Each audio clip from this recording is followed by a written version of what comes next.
Do you feel like there isn't anything fun to do in Philly anymore? Trying to find new places to hang out with friends? Then you've got just the show for you. So sit back, relax, maybe even grab a snack while we take you on a tour of the amazing people, places, and stories just next door to your own home.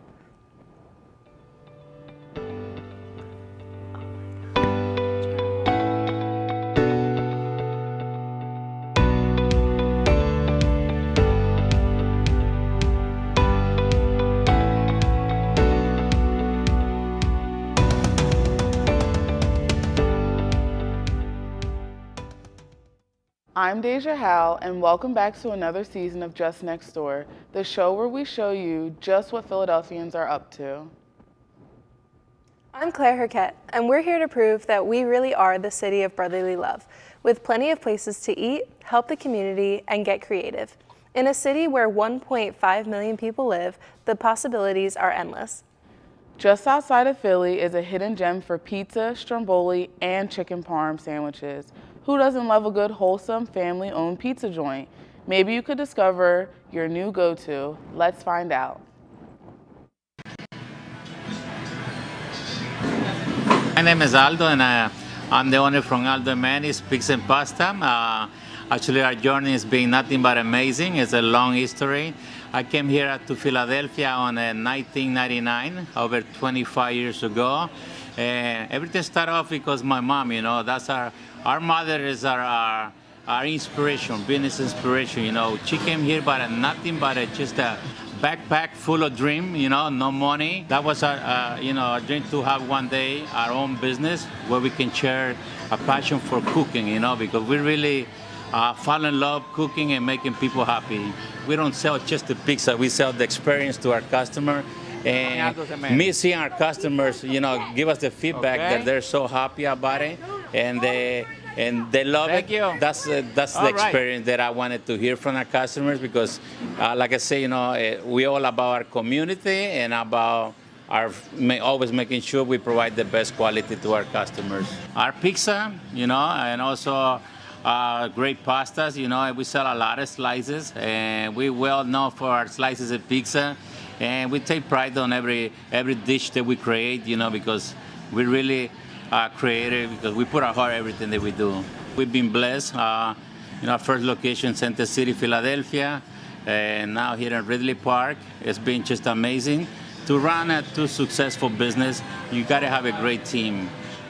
This Aldo and Manny's location is located in Delaware County, right by the airport.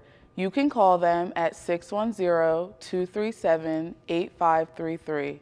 Wow, I'm getting hungry after seeing that. Maybe we should take our lunch break this early. Hold off on that, because things are about to get even tastier. Up next, we got Chubby's Cheesesteaks. Not sure if Chubby is referring to the name of the owner or their cheesesteaks, but nonetheless, they look tasty. Can we settle the debate for Philly's best cheesesteak here? Let's take a look. We have a lot of locals, so everybody kind of knows everybody here. I think we're different because we have liquor and alcohol, like beer.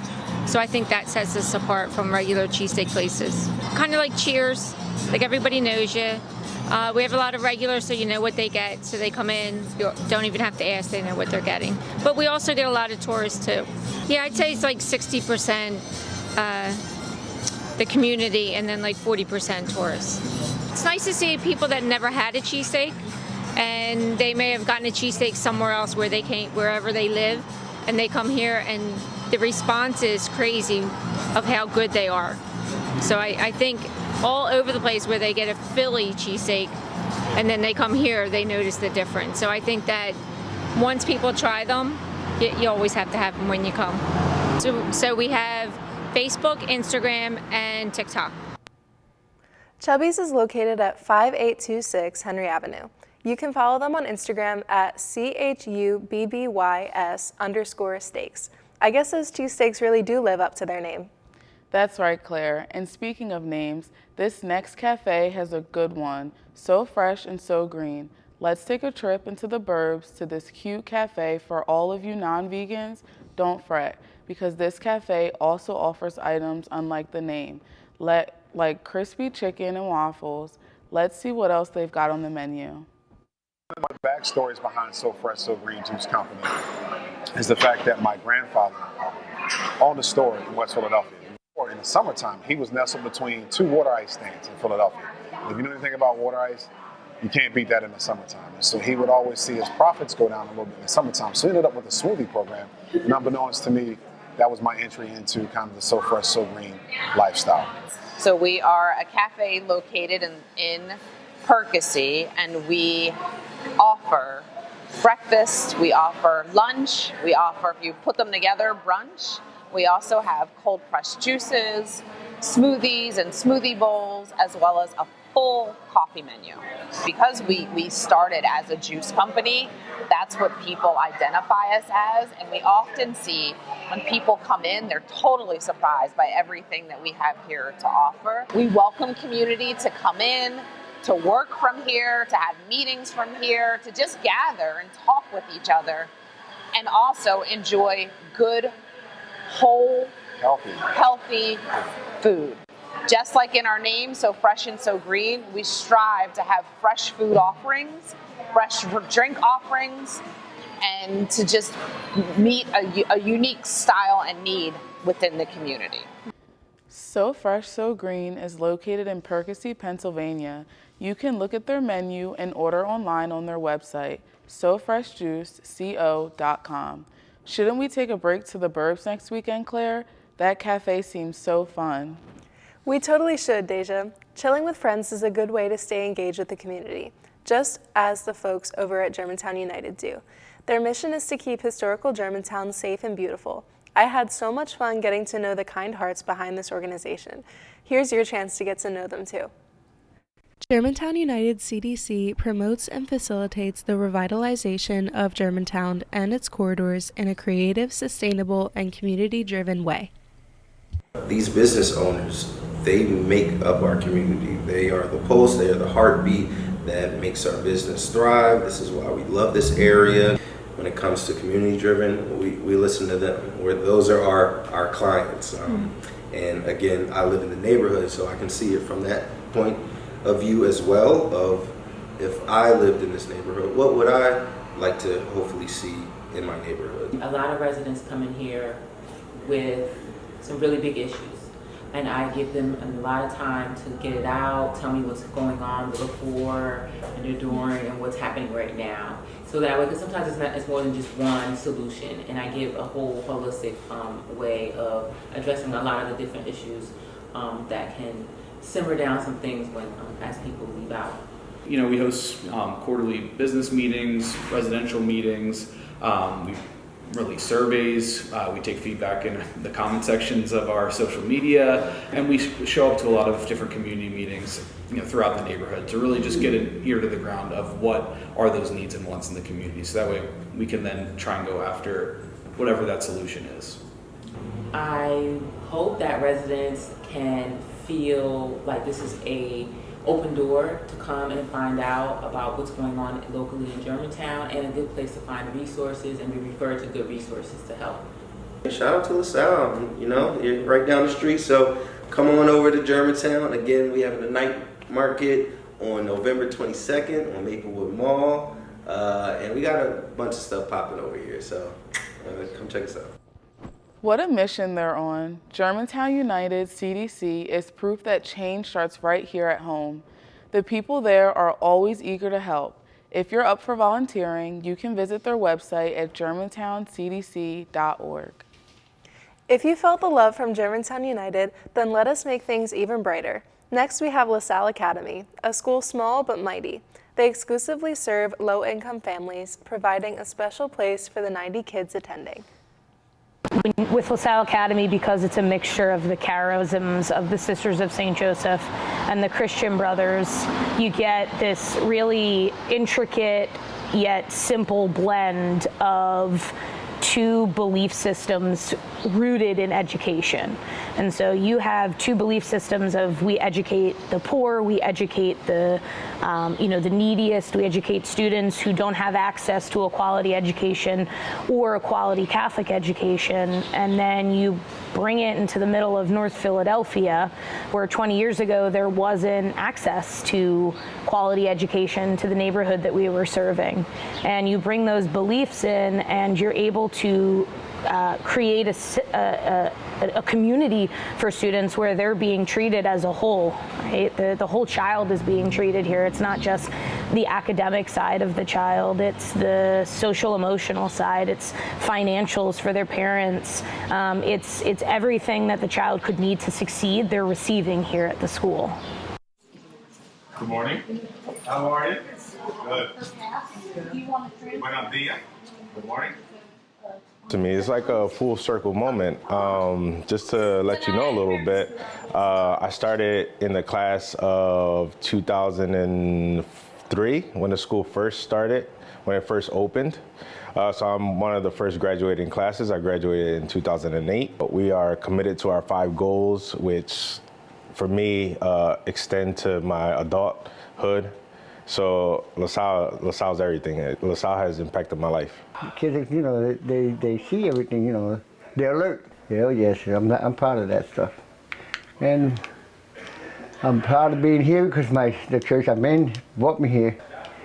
I'm so overwhelmed that I can do anything for them because what they have done for me and the kids.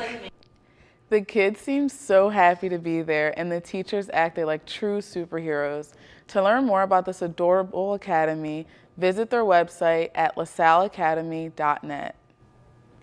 Have you finished your snacks yet? Go ahead and grab another while we take this break. When we come back, our host Mark Regan will be introducing our guest speaker for this episode. Don't miss us too much. We'll be right back.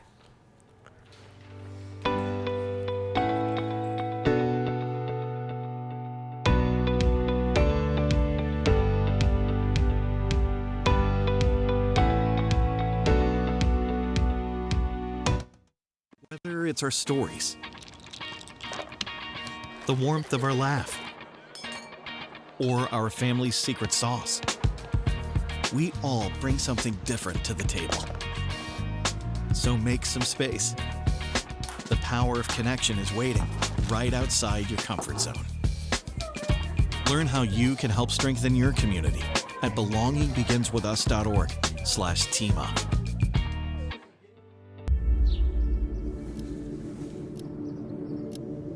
Dear University of... Thank you for your offer to become student ID number 283471. While I appreciate your desire For my impeccable academic record, I must decline the opportunity to get a generic degree, I've decided to tell my story, to be a student, not a statistic. I wish you good luck in the future as I embark on mine.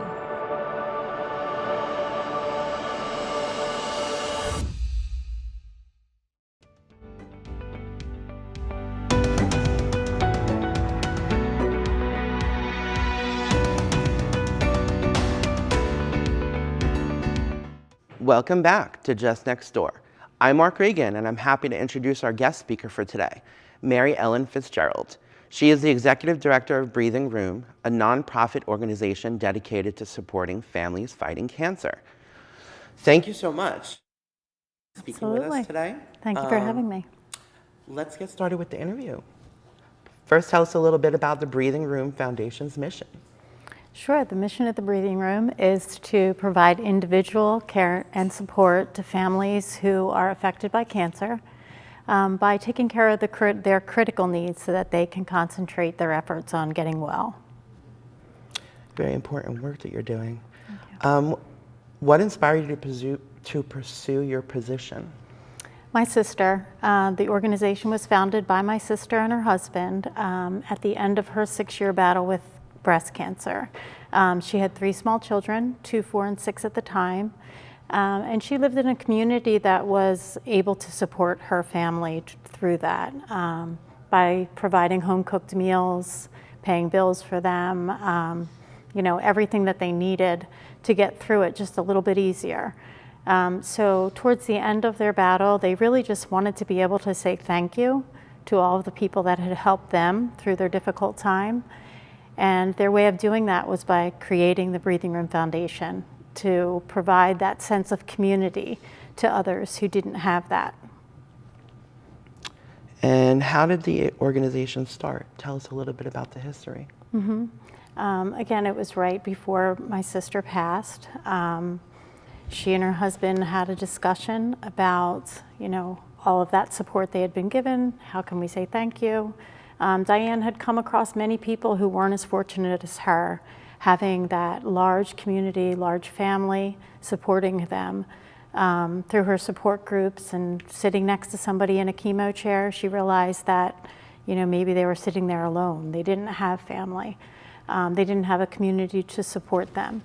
So, that was the basis behind it. Her husband really had to take care of those 3 children, alone a lot of the times when my sister was hospitalized, getting a bone marrow transplant, etc.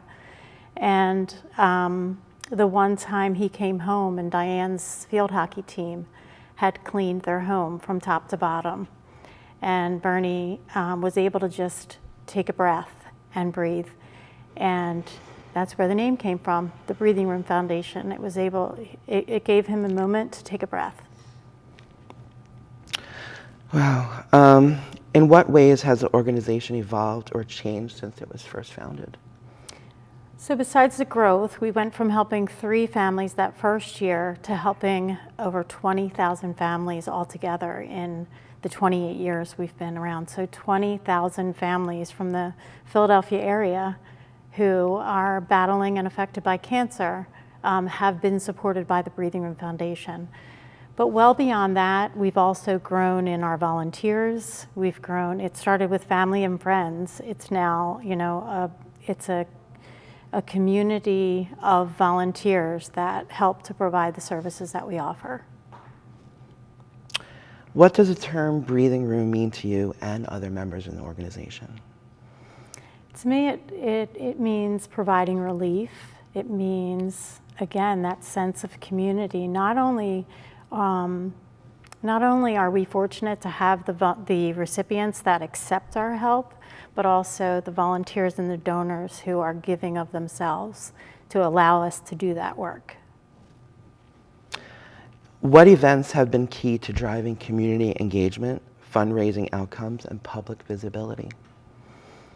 I would say our golf outing that we have every spring is a huge event that not only brings in a lot of financial support, but also a lot of individual support, volunteers and donors. So that is one. And then every day our volunteers being there to help us do whatever it is that we're doing. That would be, what drives us, what allows us to do the work that we do. So that must be one way that community members can help. How can community members or businesses get involved or support your mission? I think that's my favorite part about the organization is that there's such a diverse way of giving to the Breathing Room. We have 90-year-old women who crochet blankets. We have preschoolers who make cards for our families. We have corporations as large as J&J and Merck that do community service for us. So there's so many different ways to get involved in the organization, from attending our events to volunteering on a daily basis. What are the biggest challenges facing families with cancer that Breathing Room is working to address? I'd say the largest right now is food and necessity items, household needs, and transportation to their appointments is a big one as well. Okay, well, that's all the time we have for today. I'm Mark Regan, and we'll be right back after these messages.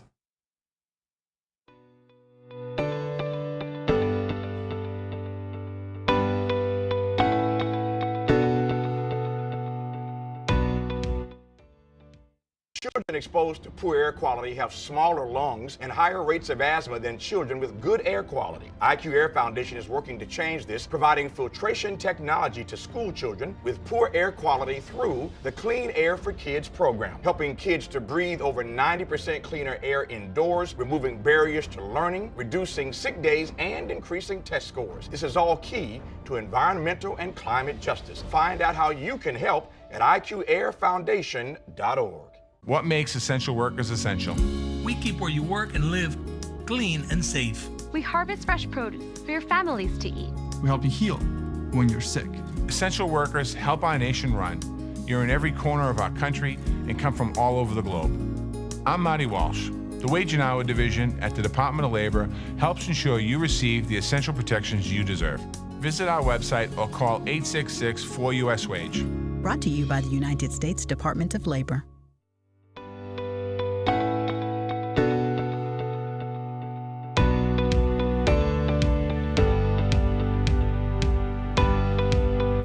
Welcome back. We've been talking about how you can get involved with the community, but now let's cover how you can get involved with yourself.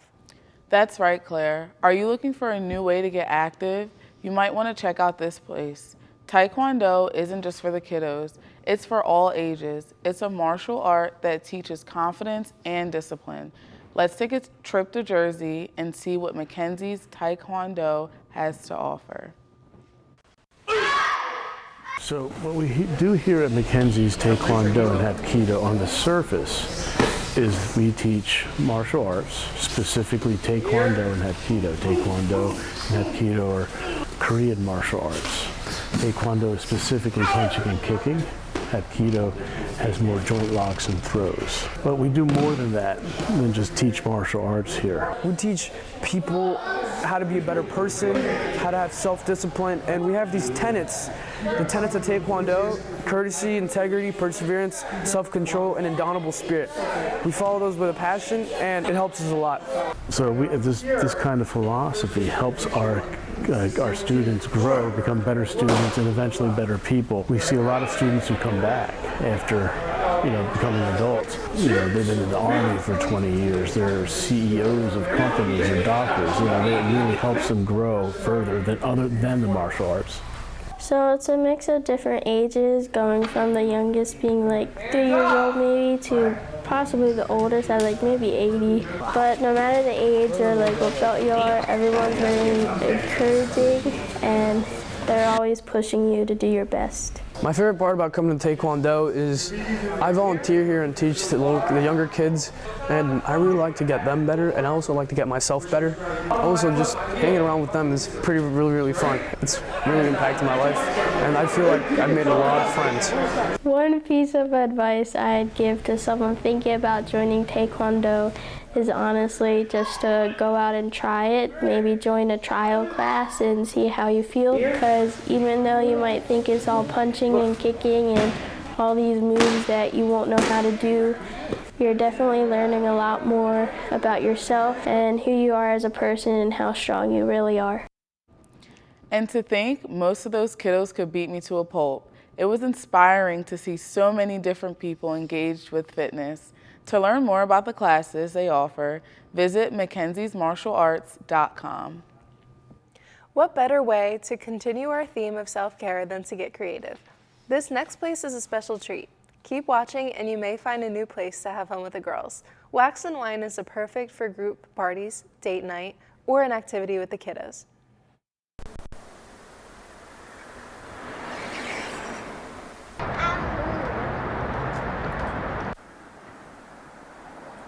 So the coffee beans are actually a very excellent palate cleanser. This is the room where everyone is smelling a lot of scents so that they can choose what they want to put in their candle. There is really, one of our neon signs over there says lighten up life, and I really feel that that is an appropriate way to put it. This is just a reminder to feel a little bit of joy, take a moment with your friends, with yourself. We will let you come in, you'll have your own assigned table, very similar to a restaurant, and you'll also have your assigned instructor, very similar to a waiter or waitress. That instructor will get you settled in, and then the first step of the process will be coming into this room, which we call the scent cellar. We call it that because it kind of looks like a wine cellar with all the bottles. There's quite a lot to smell in here. And so the first about 20 to 30 minutes of the process is getting folks settled and sniffing around in here. After folks have chosen their scents for their candles, you'll return back to your table and the instructor will continue to walk you through the process. You'll have a chance to come up with a fun name for your candle and label that candle jar yourself. You can pick out your own candle jar from a variety of colors that we have, and then we will get into the oil mixing. Sometimes people will choose one scent alone for their candles, and sometimes they'll want to blend multiple scents together. And when they do that, we'll have a process of testing out the ratio, seeing if one scent is too strong, and you'll be able to mix those two scents together yourself. After your scent has been mixed, then we bring out the hot wax for you. And after that, you get to pour your own mixed oil into the hot wax yourself, stir it up with a very cute little whisk, and then do that very satisfying candle pour at the very end. Now that is usually about an hour from start to finish of you pouring your candle. After your candle's been poured, it's not ready to go home yet because it's still hot and liquidy. And so we will take the candle and let it set in the back in our freezer for about 20 to 30 minutes. And so between finishing the candle and taking the candle home, it's about 30 minutes or less. And then we send you on your merry way. But we won't let you burn that candle until at least 24 hours later, so it has a chance to finish setting. Wax and Wine was such a fun and creative experience. The staff members were so welcoming while I was there. Learn more about how to get a session through their website, waxandwine.com. Making candles is such a nifty way of getting creative. Speaking of creativity, let's hear about how one of our very own LaSalle professors created his own studio of digital media. My name is Jeffrey Beatty, and besides being Associate Professor of Digital Arts at LaSalle University, I'm also the head of Germantown Studios, which is a small animation studio here in Germantown. So I've been working as an animator since I graduated college, so for over 25 years. And around 2003 and 2004, when I moved back to Philadelphia from some time in Boston, I started freelancing, and I called my freelance practice Germantown Studios. So for over 20 years, I've been operating as Germantown Studios, and I've done all kinds of projects. One of the benefits of being in a smaller market like Philadelphia means that there are a wide variety of different clients and projects to work on. So I've done everything from creating small explainer videos for local companies to holiday cards, animated holiday cards, to working with kind of national companies, including like Google and Target. It's so cool to see how being creative with art can help the people within our community. That's what Just Next Door is all about, celebrating the spots that bring us together. Sadly, that's all the time we have for today. Thank you so much for watching. I'm Deja Howe. And I'm Claire. We can't wait to guide you through Philly's best spots again soon. Thank you again for joining us on the first episode of this season. Until next time.